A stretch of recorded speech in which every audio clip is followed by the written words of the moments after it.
అక్రమాస్తుల కేసులో అరెస్ట్ అయిన మహబూబ్ నగర్ డీటీసీ కిషన్ నాయక్ ను కస్టడీలోకి తీసుకొని విచారిస్తోంది ఏసీబీ. దానికి సంబంధించిన బ్రేకింగ్ న్యూస్ చూస్తున్నాం. మొదటి రోజు విచారణలో ఏ ప్రశ్నకు నోరు విప్పలేదు కిషన్ నాయక్.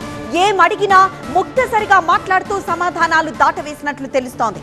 ఇవాళ రెండో రోజు కస్టడీకి తీసుకొని డీటీసీ కిషన్ నాయక్ ని ప్రశ్నించనున్నారు.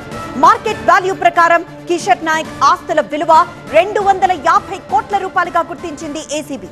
దాంతో తక్కువ టైంలో ఇన్ని ఆస్తులు ఎలా వచ్చాయని కిషన్ నాయక్ ని ప్రశ్నించింది ఏసీబీ. అయితే ఆస్తులన్నీ తానే కొనుగోలు చేసినట్లు ఏసీబీకి చెప్పుకొచ్చాడు డీటీసీ కిషన్ నాయక్.